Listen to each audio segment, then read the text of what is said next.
dans l'épisode précédent, je sais pas si on verra bien, mais ça m'écrase le visage sur le côté. Ça y est, je suis à Yellowstone. On est aux US, ma gueule. C'est des espaces qui sont tellement gigantesques auxquels on n'est pas habitué. Tous les qualificatifs sont bons. C'est un truc de fou. Nous arrivons de nuit aux portes de Las Vegas. On va vers l'argent parce qu'on veut tous devenir riches. Parce que évidemment l'argent fait le bonheur.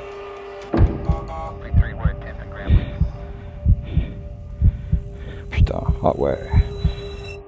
Ben, be careful. après avoir atterri en Pennsylvanie, je suis parti traverser les USA à moto en solo, avec un itinéraire pas comme les autres. Je vous explique. Je veux découvrir les vrais USA, profonds, bruts, perdus, loin des affres de la folie citadine. Alors, j'ai pris une décision radicale.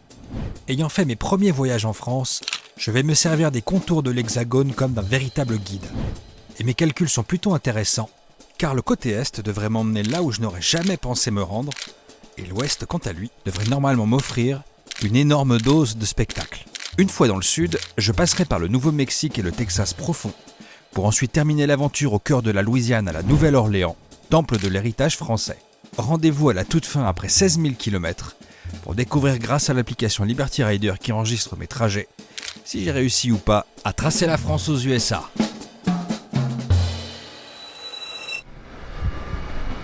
Ah, sa moto elle est là, regarde, elle est par terre. Attends, vas-y, on s'arrête. Hey, how are you? You're all good? One piece, yeah. Trying to think of what. Je vais demander s'il veut de l'aide pour la relever. Ok.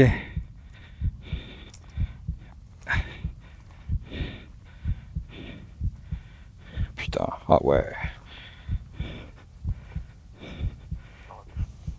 Oh, the bike looks broken. No, this is just a fender. The front fender. Okay. Well, I got the T out, and I think I took the Malvine out, but I don't. Okay. Did you call assistance? No, I think somebody else did that. Okay. Putain, la GS c'est tellement facile à relever.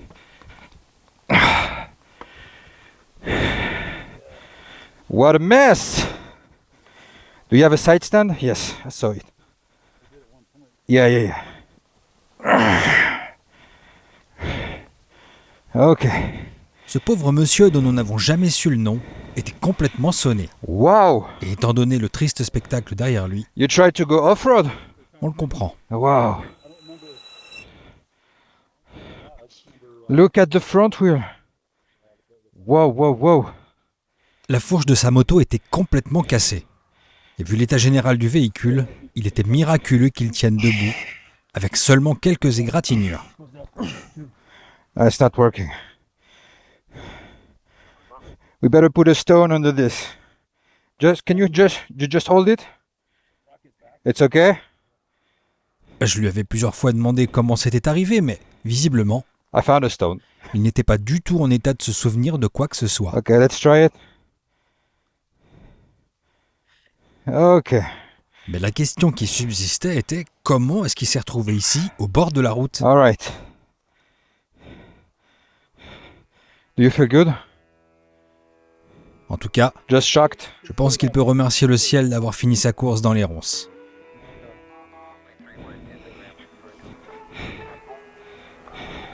Putain mec, il a dû faire un truc. I put your stuff here. Allez, on reprend la route.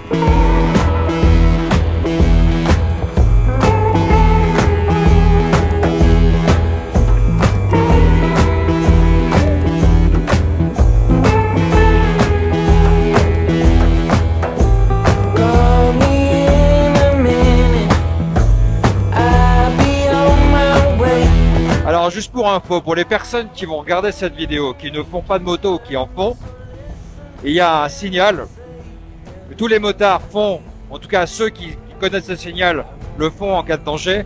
Si vous voyez un mec au bord de la route avec son casque posé au sol, ça veut dire qu'il y a un problème et qu'il a besoin d'aide. Voilà. C'est la première fois, moi, en 8 ans, que je tombe sur un mec qui fait ça. Donc c'est globalement très très rare, et tant mieux. Mais moi, quand je vois un casque au sol, je m'arrête tout de suite et je considère qu'il y a un problème. Et là, pour le coup, le mec s'est pris tellement une tôle monumentale qu'effectivement, il y avait un petit problème.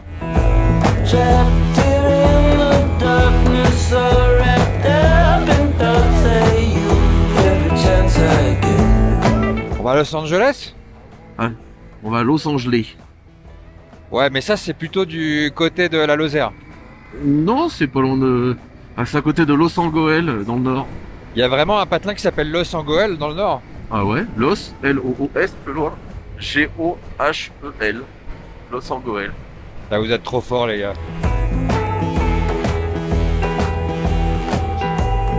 Et après quelques heures à avoir parcouru le bitume, on a décidé d'aller faire un petit câlin à l'histoire.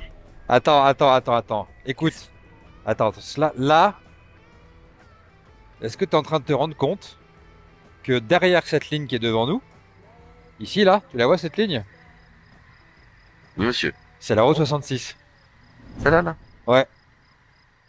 Il y a une bagnole derrière. Merde. Oh la vache, on est sur la 66. Regarde ça, t'arrives. T'as déjà une boutique de souvenirs. Ah bah là t'y es là. Bon, nous sommes sur la route 66. Et je suis vraiment un sale gosse parce que j'ai décidé de ne pas y passer. J'ai décidé de ne pas la faire. Moto et road trip aux USA sont indissociables de la route 66. Ça, tout le monde le sait.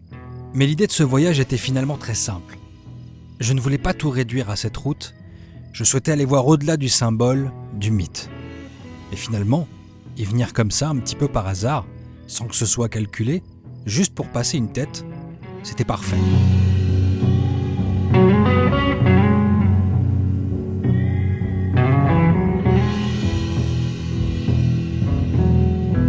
Et puis, on pourra le dire, on y était.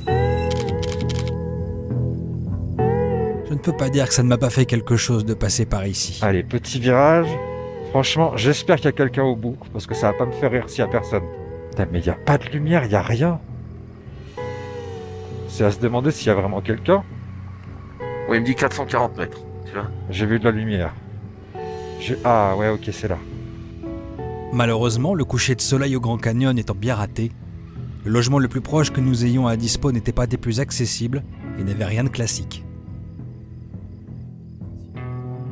Écroulé, on finit par se préparer un plat bien européen, changeant enfin des burgers. C'est au son des grillons par une température négative que nous finîmes par tomber dans les bras de Morphée.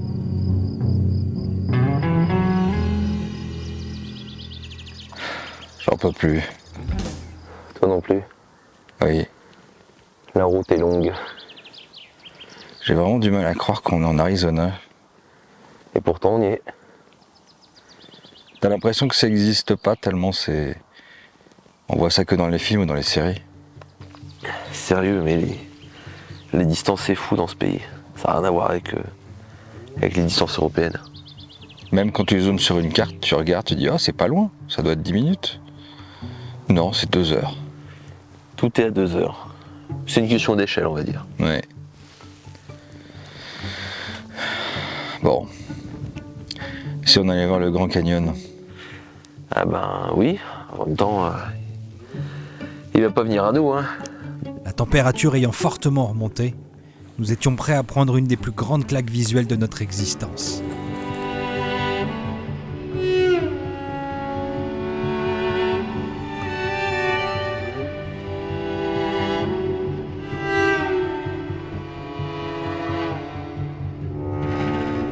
Comme bien des endroits aux USA, le Grand Canyon a servi de décor à bon nombre de films cultes. Celui qui a le plus marqué ma génération et dans lequel j'ai vu les images les plus iconiques de ce coin de l'Arizona est sans équivoque Thelma et Louise de Ridley Scott. Constamment en première position des classements, Il est considéré comme le meilleur film de road trip de tous les temps pour sa façon de raconter l'insouciance, l'émancipation et pour avoir littéralement cassé les codes du cinéma en 1991. Vincent, il m'a dit un truc qui était très intéressant, c'est qu'on a parlé avec la dame là qui est venue nous voir, qui nous a demandé un petit peu les motos, est-ce que ça nous plaît, elle cherche une moto pour elle. Nous, on lui a demandé d'où elle venait, mais à aucun moment, elle nous a demandé d'où on venait. Et j'ai l'impression qu'il y a beaucoup d'Américains qui sont comme ça. Ils sont peut-être un peu interpellés parfois par l'accent, mais sinon pas plus. Ils viennent pas particulièrement... Ils sont pas très curieux en fait. Ils sont pas très curieux de l'étranger. Peut-être que c'est parce qu'ils sont très habitués ici à avoir des étrangers. C'est un peu curieux quand même. Hein. En retraçant la cavale de Thelma Dickinson et Louis Sawyer à travers les USA, la scène de fin entrera dans l'histoire lorsque, pris au piège par une armée de voitures de police, les deux fugitifs choisissent la mort dans une ultime accélération, iconisant alors le décor pour toute une génération. Fait intéressant, ce film offrit son premier rôle au cinéma à un acteur encore totalement inconnu au bataillon. Brad Pitt. Bon, j'espère que ça vous a plu ces petites anecdotes sur le film. Même moi, j'ai appris pas mal de trucs. Mais maintenant, ce que je vous propose, c'est de vous emmener dans le film. Allez, on y va. Et puis finalement, après des tonnes de kilomètres, le spectacle s'est offert à nous. Est-ce qu'on n'aurait pas trouvé là le spot le plus privilégié de tout le Grand Canyon dans l'Arizona? Il n'y en a qu'un seul de Grand Canyon. Mais c'est ici. One morning I woke up and I knew it was all.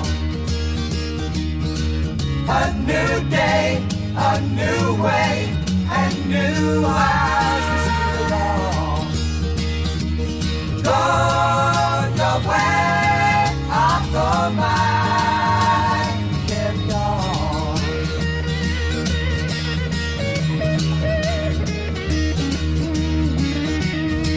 The sky is clearing and the night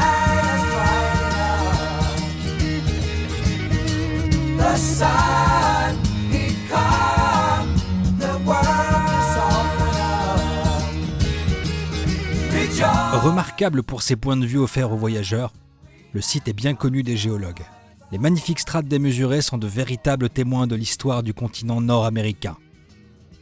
D'autre part, l'endroit est le résultat spectaculaire du travail de l'érosion, notamment celle du fleuve Colorado qui coule en contrebas. On était sans voix, bouche bée, et je pense que les images se passent de commentaires. The quickness with which we to sing the blues, you got to live the dues,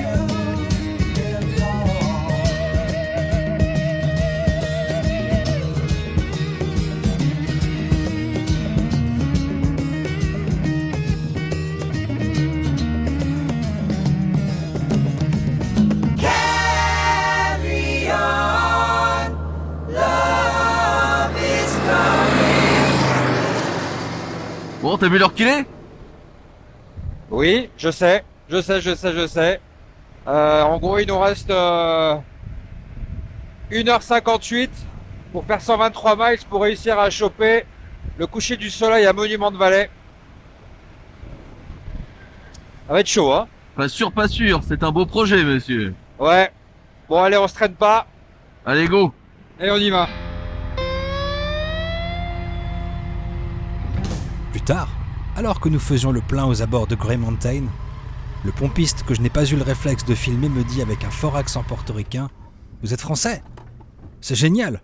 J'en ai croisé 2 qui traversent le pays à vélo. » Je lui dis « Mais quand ?»« Il y a 1 heure. Si vous foncez sur la 89 vers Monument de Valley, vous pourrez peut-être les croiser. » Bon, eh bien on sait ce qu'il nous reste à faire.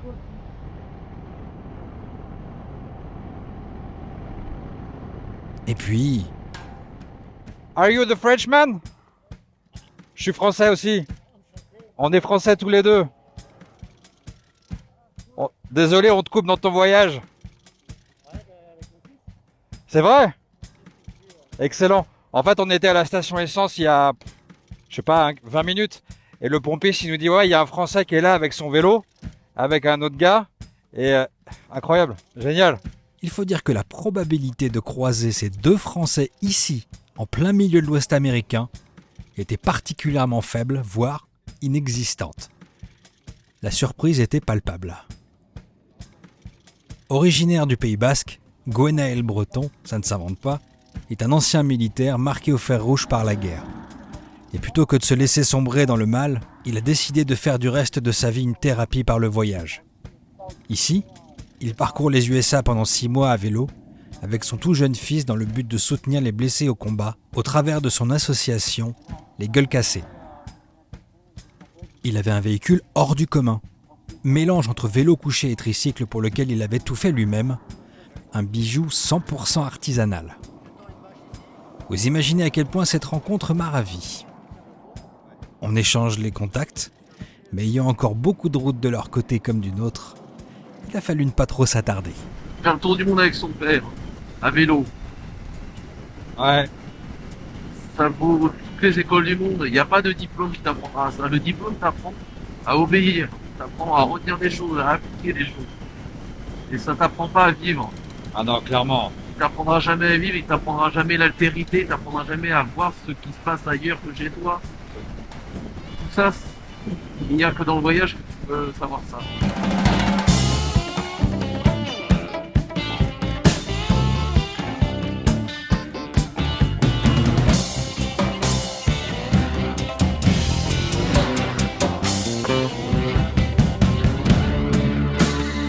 Oh, mais dis donc, c'est pas beau du tout ce qu'il y a devant, là.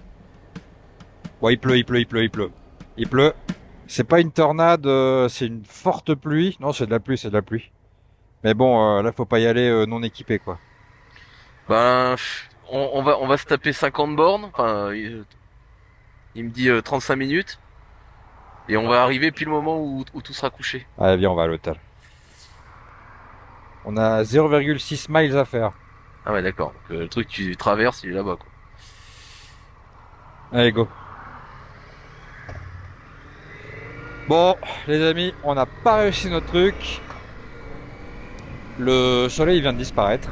Et il y a eu un rideau de pluie, certes magnifique, qui est juste en face. Là, je commence à avoir des gouttes. L'endroit où on piote est juste là. Ah oui, ça tombe là. Ouais, faut savoir un peu écouter les signes. Par contre, qu'est-ce que c'est beau. Ah bah là, c'est un spectacle. Hein. On sait pas te dire qu'une... Ah bah il est en face, ouais. C'est ça le Very Hill, c'est ça? Exactement.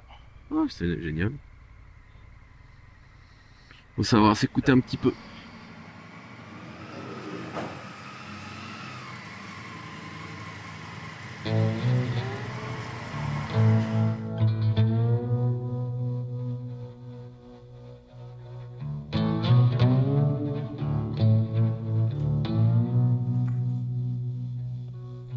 Voilà bientôt 8 ans que je suis sur les routes. Eh ouais, déjà. Et quand je me regarde aujourd'hui, je me dis que le petit gars parti en 2016 avec sa bécane, son permis en poche et son innocence a bien changé. Moi qui n'arrivais jamais réellement à achever un projet, laisser ma guitare derrière moi a probablement été la meilleure décision de ma vie. Parce que grâce au drôle de métier que j'exerce aujourd'hui, je n'ai jamais autant terminé de projet justement. Je ne me suis jamais autant battu pour donner vie à ce qui était au départ une idée loufoque. Racer la France aux USA.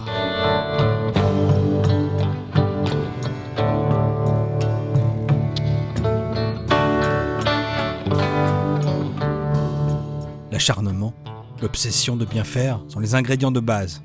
Faire des sacrifices n'a jamais été aussi évident. Demandant chaque jour un tournage, une rigueur rythmique quasi musicale, capturé, dernier couché, premier levé.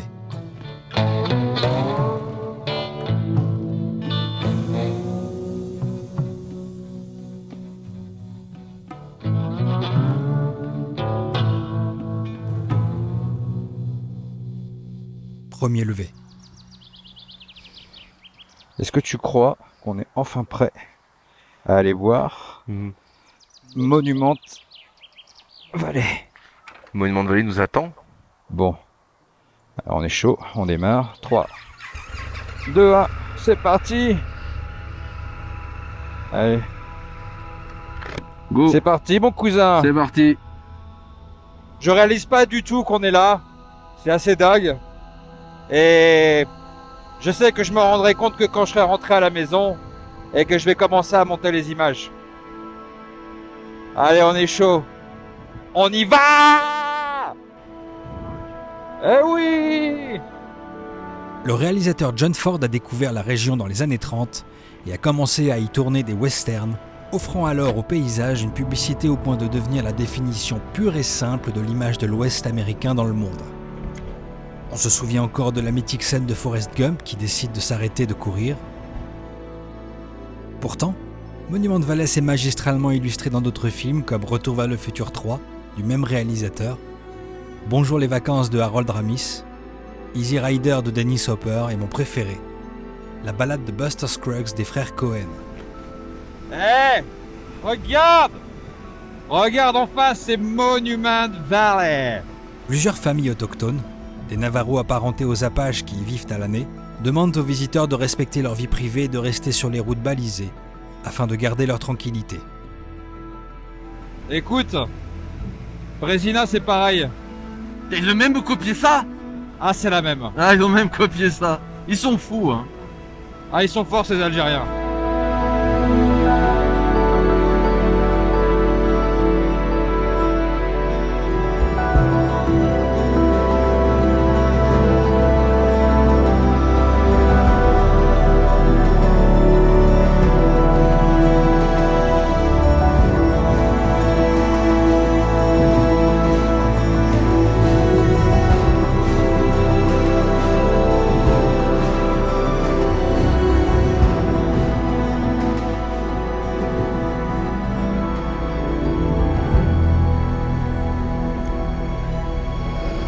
Et nous y voilà! Monument Valley!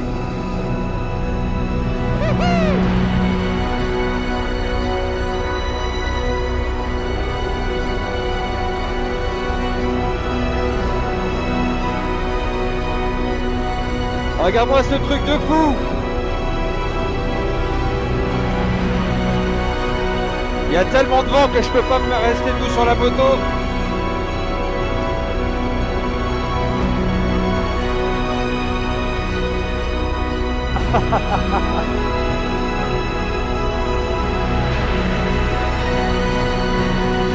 Regarde cette folie!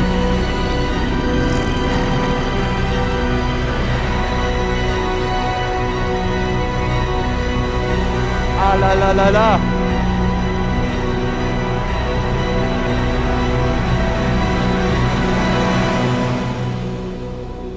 Mais tu vois, je suis moins déçu qu'ailleurs. Ah oui, oui, c'est un des plus beaux endroits que j'ai vus depuis que je suis parti. Ce dont j'avais peur, c'était de retrouver un McDonald's, une boutique de souvenirs ou je ne sais quelle autre merde à touristes. Ouais, il faut dire que même s'il y a quelques touristes, ça reste assez sauvage. Il n'y a pas de Starbucks Coffee ou de trucs un peu chiants. Découvrir cet endroit en 3 dimensions, hors des écrans, était une expérience exceptionnelle. C'est probablement la seule fois de notre vie qu'on viendra ici. Regarde-moi ça.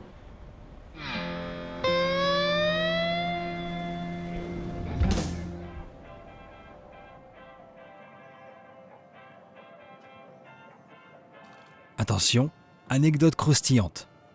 Sur la route, on a été questionné par Mike, un homme au physique un peu impressionnant. Natif du Texas, je lui demande naturellement s'il pouvait me conseiller un endroit sympa à voir lorsque j'y serai dans quelques jours. Et sa réponse a été tellement inattendue. Écoutez bien. Il m'a conseillé d'aller à Austin chez Home Slice.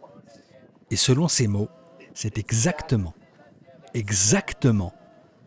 le même goût que les pizzas de New York. Exactement. Qu'il me conseille d'aller visiter une pizzeria, on a d'abord cru une plaisanterie. Et puis, on a été déconcertés de constater qu'il était sérieux.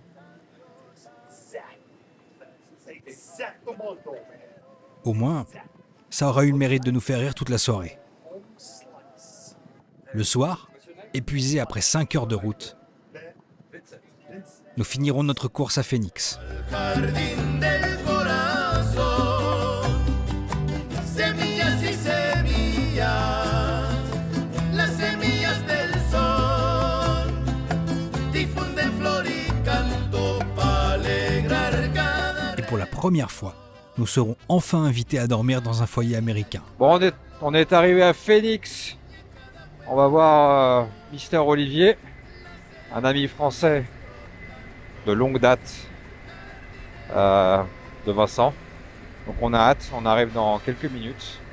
On est sur je ne sais quelle voie de la ville. On est sur Dunlap Avenue. On est sur Dunlap Avenue et Phoenix c'est la combien? C'est laquelle? C'est la 5e plus grande ville des États-Unis. Oh là là là là là là. On ne rigole plus avec ça. Là on rigole plus, non, on rigole plus. Là on joue en Ligue des Champions. Ouais. En tout cas la température est extrêmement douce. Oh mais il est là. Regarde, il y a Jésus. Mais il est là. Jesus is alive. Ses airs de personnage christique lui donnant un charisme certain, et en plus d'être journaliste et photographe français, Olivier est l'ami de Vincent qu'il n'a pas vu depuis plus de 4 ans.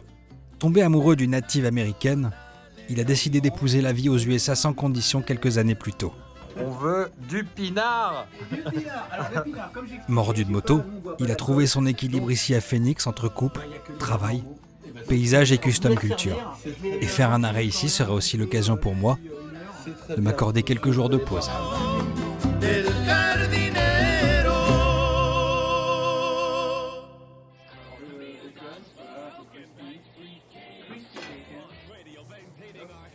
Très heureux de nous recevoir, Olivier va nous présenter quelques-uns de ses amis et bons plans du coin.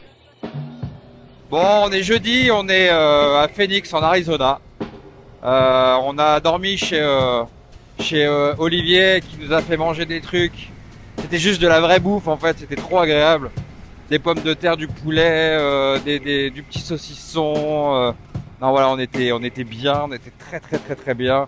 Moi j'étais écroulé, je suis parti me coucher à minuit et puis eux ils ont papoté jusqu'à 4h du matin. Jusqu'à 4h du matin, réveillé 7h. Oh les malades. Et pourtant, on a très bien dormi. Et ils ont très bien dormi. Mais non, mais on avait beaucoup de choses à rattraper, à se raconter. Ouais, ça faisait 4 ans que vous étiez pas vus. 4 ans et ça fait plus de 10 ans qu'on est potes, qu'on est amis. On a vécu pas mal de trucs différents, pas mal de choses super chouettes, un peu moins. Et c'est ce qui forge l'amitié et les gens. Donc, Une vie de couple. ouais, c'est ceux avec qui on a envie de faire un bout de sa vie, c'est les amis, c'est la deuxième famille en fait. Et ça, on en a besoin pour grandir, pour être ce qu'on est aujourd'hui, pour découvrir le monde, pour échanger sur plein de choses. Et ça n'a pas de prix.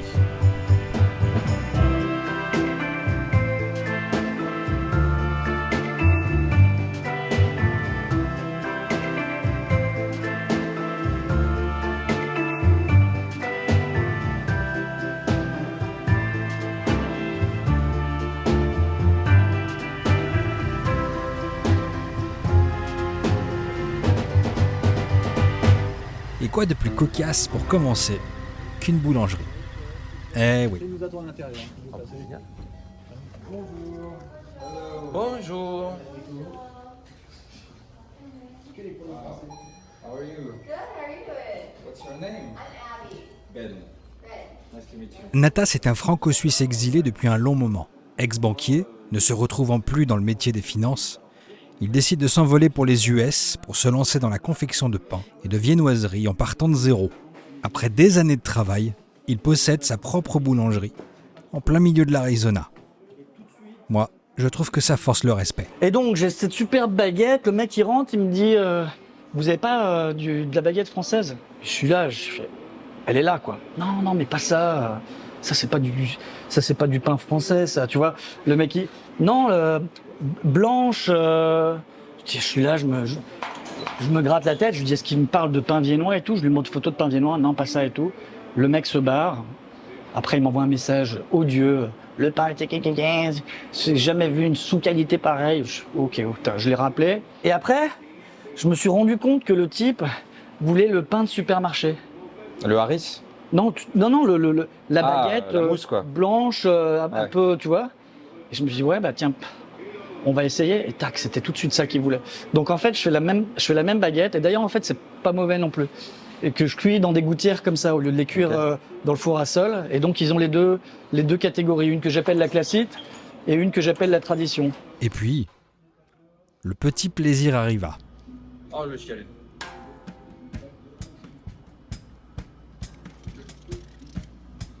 Bon, elle est pas belle la vie? Allez, elle est belle, elle est belle. Elle est bonne. C'est validé? J'approuve. Olivier, t'as pas faim? Je suis en film. C'est bon, vas-y, viens manger avec nous, allez, vas-y. Je reprends le flambeau. Franchement, j'ai senti sur le marché une odeur. J'ai entendu parler français. J'ai vu ce mec-là. Ok, d'accord. Hallucinant pour toi. Et maintenant, je fais 40 km juste pour venir chercher un croissant. C'est bête, mais après des semaines de fast-food, le goût de la pâte feuilletée de ce pain aux chocolatines m'avait donné un petit peu d'émotion. Et de l'émotion, on va en avoir encore plus, un tout petit peu plus tard, mais ça, je l'ignorais encore.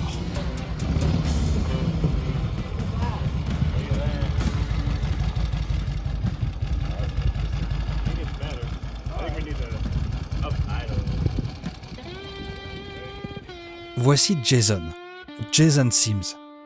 Il parcourt les USA à la recherche de trésors sortis de grange, ces petites pépites oubliées pleines de poussière. Et je dois dire que vu son garage, on a été particulièrement servi. Jason, c'est un taiseux, un réservé, un silencieux quoi. Mais il a quand même accepté de répondre à quelques-unes de mes questions.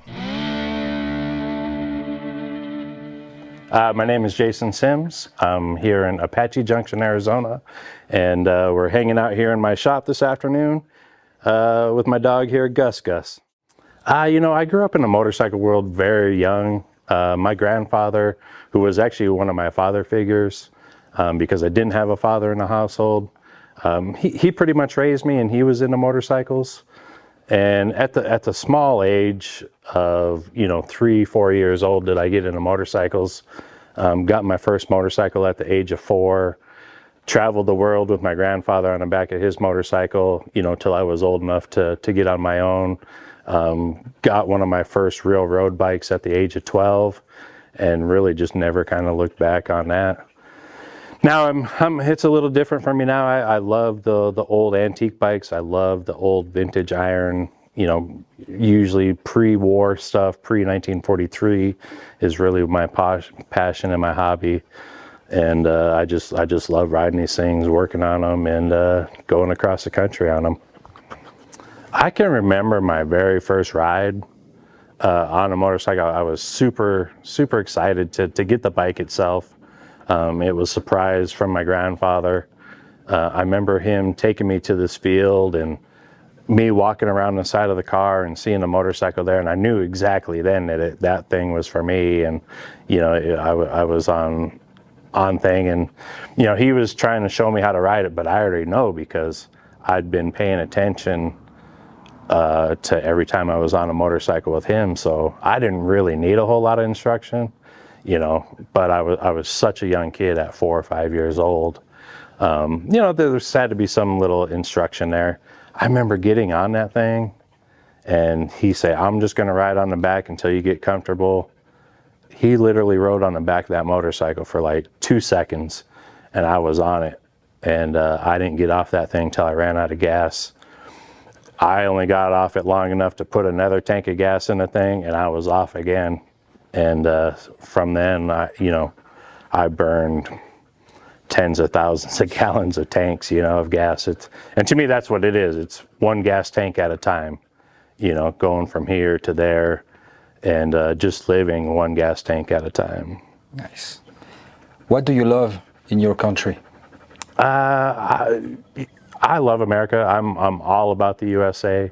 I love the feeling of being free, being able to make the choices that you want to make if you want to make them, and the freedom to do anything that you really want to do within the law. That is, of course, but it's all about making choices and taking chances. And the opposite, what you don't like in your country? Honestly, what I don't like about my country right now is the political setbacks that we're going through right now, just with the top tier governments and how things are being run. But other than that, you know, it's easy to look past when you got such a beautiful country like this. Can you just tell me a few words about the old Indian that is out there? Yeah, so the old Indian, the 1947 that I rode today, is one of my favorite bikes in my collection. I acquired that thing probably 5 or 6 years ago now. I got it from a family in Ohio. They had it in their family for many, many years. Their family was one of the original caretakers of it. Story goes that the guy that originally owned it and then bought it in 1947, 1948, somewhere in that, he was a general for the United States Air Force. So that's a pretty high position within the Air Force. And it was one of his treats to himself for making general that he went out and bought this Indian motorcycle, painted it with the red, white, and blue colors to represent his country and the Air Force. And he rode that thing for many, many years until he couldn't ride it anymore, and it was put away by the family. And luckily, I'm the lucky guy to be the next caretaker of it. That was perfect. Cool. Thank you very much, Jason. You see this? 1918. Wow. Indian. We'll make a close-up on it. Jose, can I ask you some questions on the sofa? Your turn. Just a minute. Alors que ce n'était pas prévu du tout, j'ai proposé à José, son ami tout discret, de répondre à mes questions. Et sans qu'on s'y attende, eh bien, il va se révéler être le véritable trésor de ce garage. My name, Jose Torres, and I'm retired. I'm 63 years old, just turned 63 in September on the motorcycle Cannonball.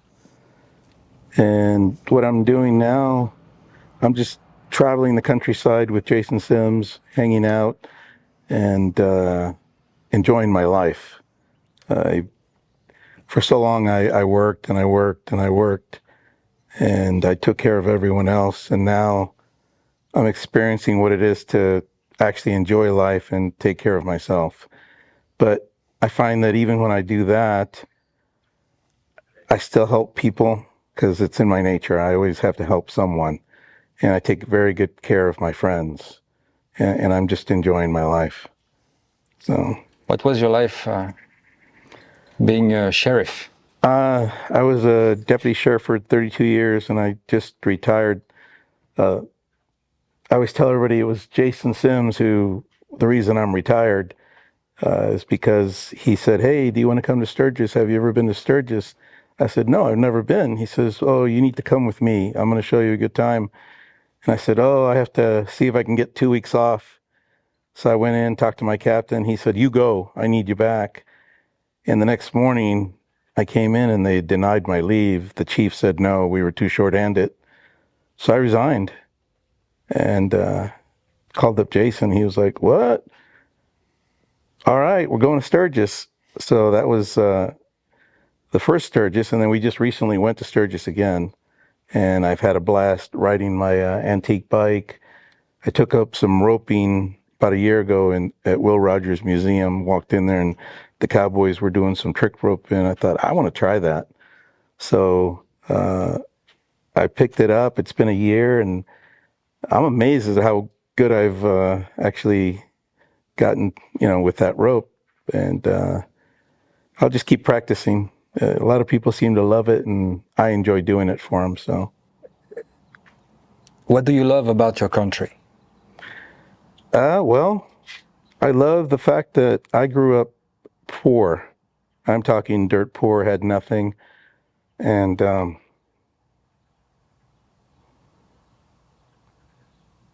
that's okay. I can't believe the life I'm living. I worked hard, struggled.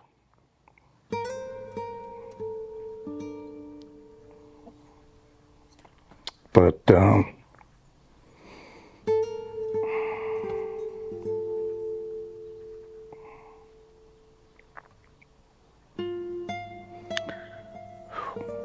That's okay. It's just, it's like,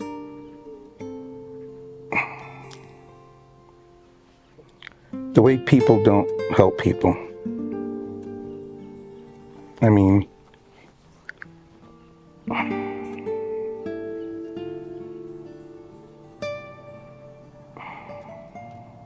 see if I can get myself together on this one. We're here, my friend, we're here. Like I said, I grew up poor, and I always wish somebody would have helped me. At least, you know, not a handout, but a hand up. And I never really got that, so I struggled all my life. And now that I'm in a position, I always help as many people as I can. But I understand, sometimes people abuse and use your kindness, and I get it. But what I dislike is that some people don't even lift a finger to help others.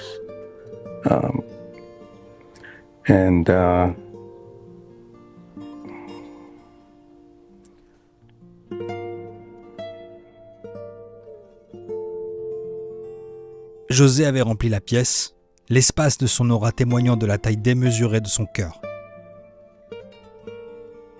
Ce fut définitivement jusque-là la rencontre la plus marquante de mon voyage.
La gueule dans le cirage, me retrouver seul à nouveau avait un drôle de goût.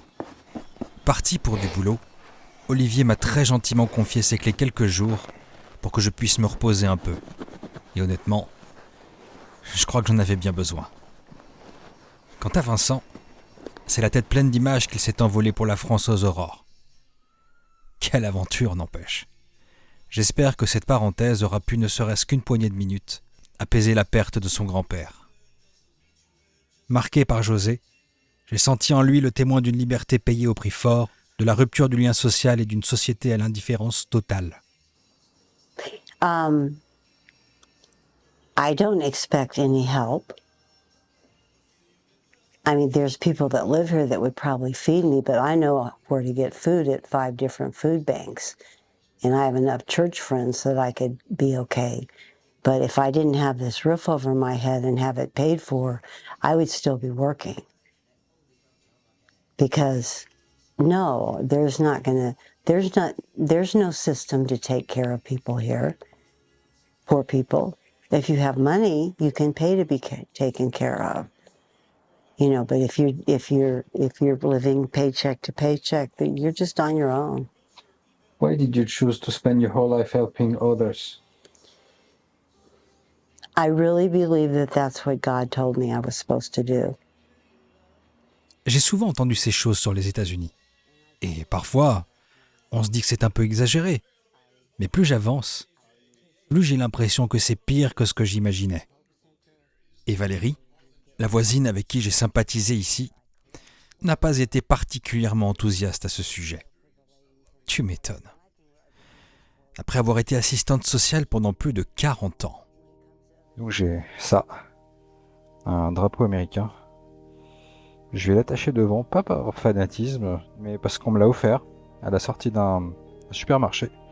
Et la personne qui me l'a offert m'a dit « Ne prends pas ce drapeau trop au sérieux, C'est ce qui nous fait du mal. J'ai trouvé le message assez fort. Après 3 jours de break, les batteries à peu près rechargées, je pars pour 3000 km à travers le Nouveau-Mexique. Et même si ma route est encore longue, Arizona. Je crois que j'attaque ma dernière ligne droite.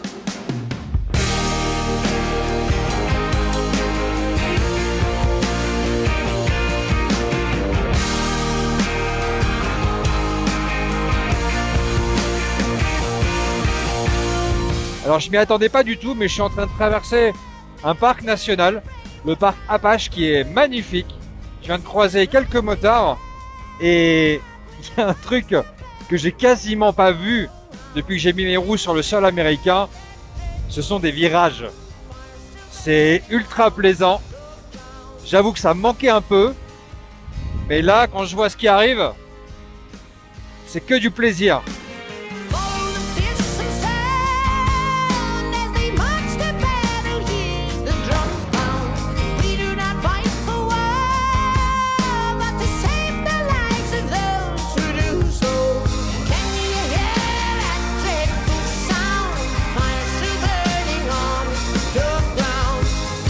New Mexico! On y est! Une fois entré au Nouveau-Mexique, j'ai découvert une nature plus aride que jamais. Un état dont je n'attendais rien et qui a fini par me surprendre.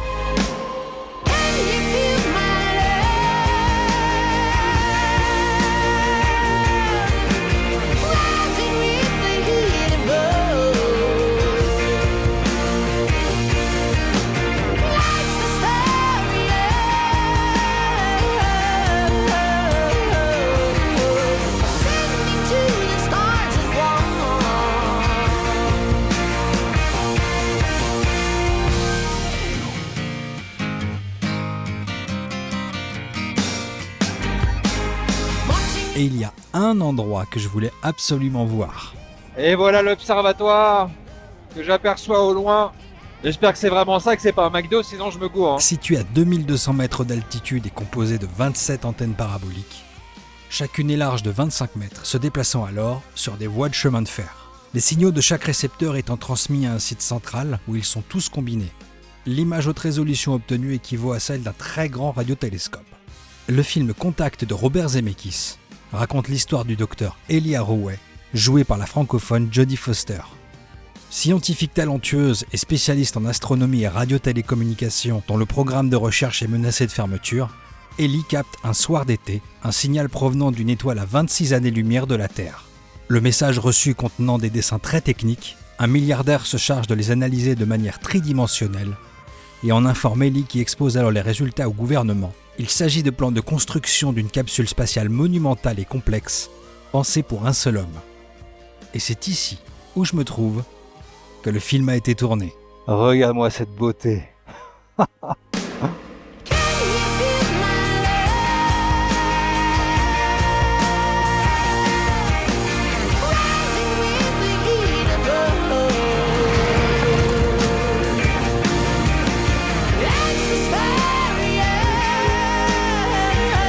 Le lendemain, j'ai bouclé la boucle. Santa Rosa, route 66. Ah putain, je suis sur la route 66. J'ai même pas capté. Bon, pour l'honneur, il fallait bien que j'y passe un peu. Bon bah c'est très bien. Je vais faire un peu de 66. Dieu bénisse l'Amérique.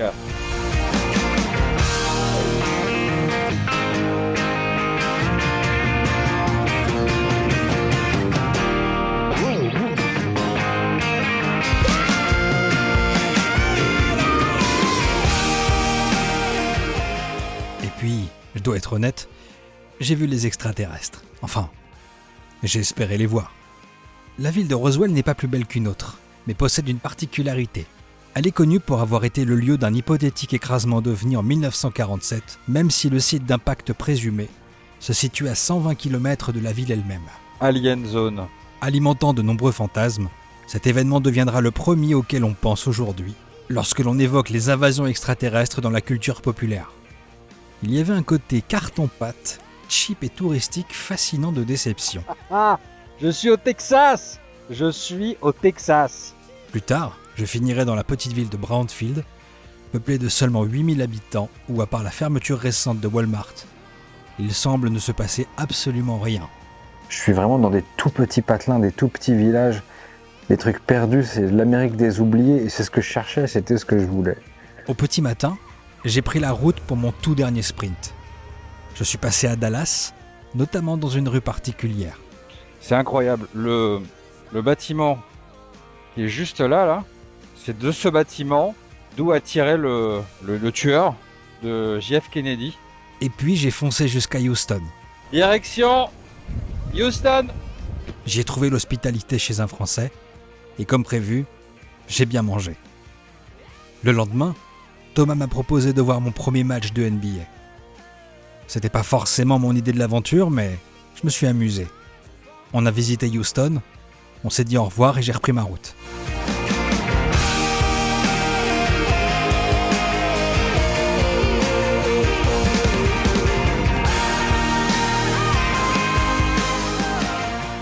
Et puis, j'ai constaté une fois de plus le pouvoir de la nuit.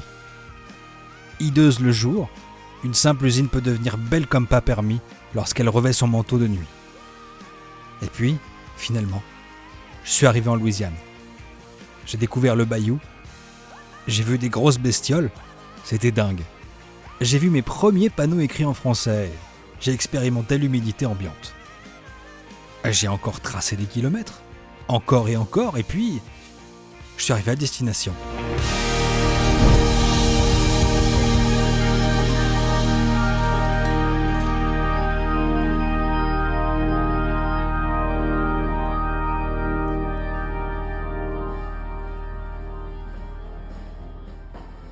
J'étais enfin là, après toutes ces bornes, tous ces paysages et ces visages, ces météos différentes, ces énormes altitudes, ces 2 mois, ces coups de fatigue. Je pouvais enfin célébrer mon arrivée dans le temple de la musique, ici, à la Nouvelle-Orléans, face à des musiciens avec qui j'ai sympathisé, tout de suite, et avec qui j'ai fait la fête. Mon rêve, mon projet, était après 2 ans, enfin achevé.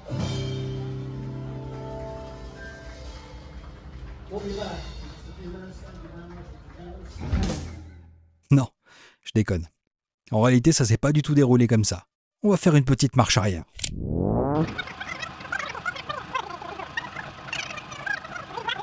Pour clore le voyage, j'avais prévu de rencontrer des gens importants de l'État. Des gens qui font des choses pour conserver le créole, le français louisianais menacé de disparition. J'avais trouvé un excellent contact, un mec avec qui j'avais rendez-vous une fois sur place. Mais, comment dire, ça s'est passé différemment. Aïe aïe aïe aïe aïe aïe. Oh, ça commence à piquer là. Quelques jours plus tôt, 1300 km avant l'arrivée, la moto a commencé à faire des caprices. Ah putain. Y'a plus de batterie. Mais j'ai tout éteint cette nuit. Oh non. Allez, tu peux le faire. Putain, il n'y a pas assez de puissance. Oh, putain. Casse les couilles.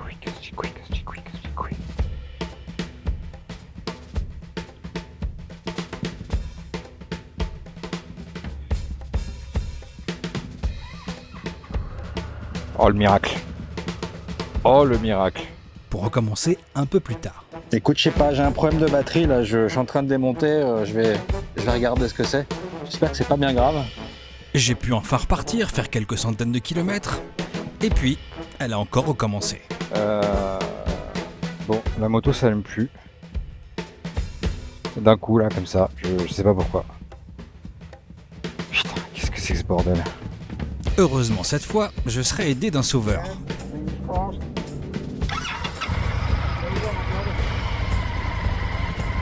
What's your name? My name is Dennis. Okay. I'm from Dallas, Texas. Really? Yes, sir, and I drive an FTR with the base model. And thank you very, very much for your help. No parlez français, but you never let a biker down. Thank you, man. All right, bye bye. Qui me permettra de repartir. Ah putain, c'est pas vrai. Oh putain, c'est quoi ce bordel? Pour ensuite vraiment tomber en rade. Allez, au moins.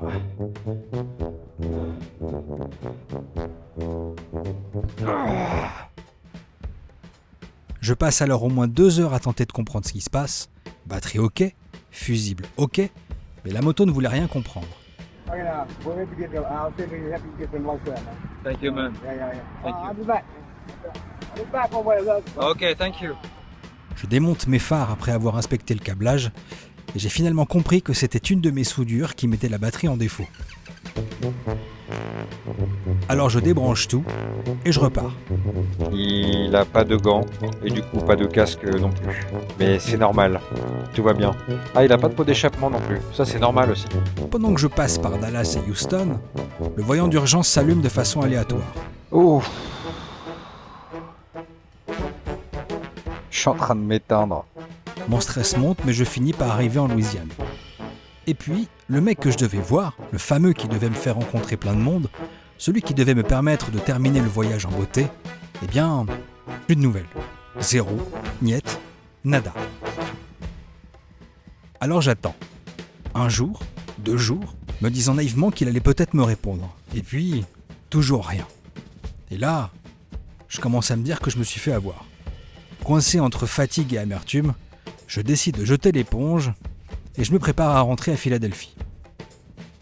Et puis le lendemain, alors que je pliais bagages, j'ai reçu le message de 2 profs de français installés à Houma en Louisiane, à qui j'avais déjà écrit, mais c'était vraiment plusieurs semaines auparavant. Et la chance que j'ai eue, c'est de tomber sur 2 types ultra sympathiques, généreux et très intéressants.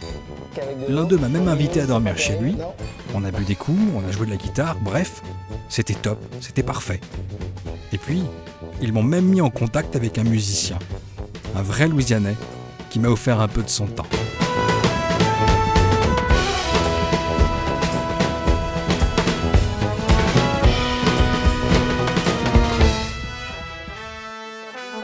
Enchanté, Ben. Enchanté. Très content. J'aime parler français le plus que je peux. Ouais. C'est dur de jour en jour, mais quand même, comme ça, j'avais déjà parlé avec 3 différentes personnes ici en français aujourd'hui, hier, quelques-uns. Mais quand j'ai la chance, j'insiste sur ça, si je peux. Est-ce que, quand moi je parle en français, de manière très naturelle comme ça, tu comprends absolument tout? Ah oui, à toi, oui. C'est très simple?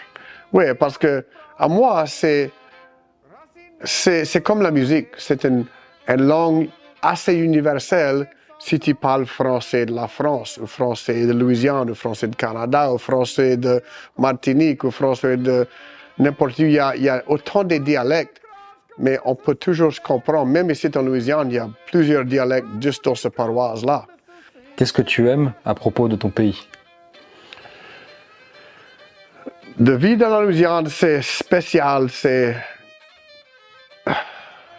Le monde ici est spécial. Le monde est différent qu'ailleurs. Si tu voyages juste quelques paroisses à côté ou quelques états à côté, ça change complètement. Le monde, la diversité de la Louisiane, c'est beaucoup joli. C'est ça qui fait spécial. Tous ces différents mondes ensemble. J'aime le paysage. C'est un peu, c'est pas aisé à naviguer par ici parce que il y a des serpents, il y a beaucoup de l'eau. Les terres hautes sont beaucoup appréciées parce que, ça aurait été pas facile pour les premiers mondes d'arriver ici d'ailleurs. Qu'est-ce que tu n'aimes pas à propos des États-Unis? À cet âge-là, comme j'apprécie d'être américain, et aussi c'est quelque chose qui c'est dur à digérer parce que on est responsable pour montrer au reste du monde comment être gaspillante et comment gaspiller l'énergie et comme c'est out of balance, c'est dur la balance, c'est pas équilibre, tu connais. Tu es la première personne à me parler de ça, de gaspiller l'énergie aux États-Unis. Oui, c'est ça, parce que nous autres, on consomme et on consomme la plupart de l'énergie du monde et on montre aux autres que c'est le meilleur moyen de vivre. Mais c'est pas, ça peut pas durer. Ça peut pas durer plus longtemps. Et c'est beaucoup triste que la situation qu'on est, c'est par rapport à nous autres. Et en Louisiane, c'est encore pire parce que c'est nous autres qui sont les veines de pétrole et tout ça. Et c'est beaucoup. C'est riche aujourd'hui, pourquoi demain? On ne sait pas qu'est-ce qui va devenir. Bien sûr.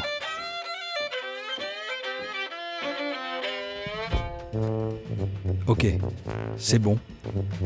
Cette fois, je le sais, c'est terminé. Mon itinéraire s'arrête ici.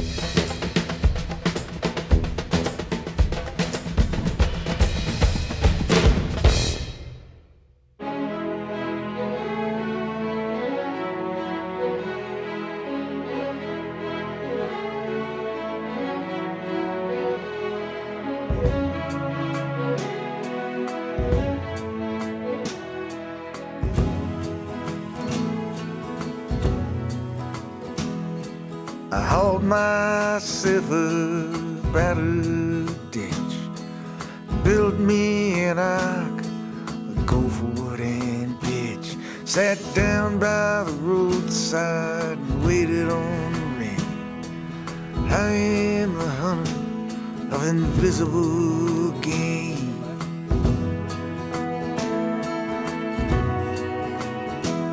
Well, I woke last night to the heavy clicking and clack, and a scarecrow on fire along the railroad tracks. There were empty cities and burning plains. I am the hunter of invisible game.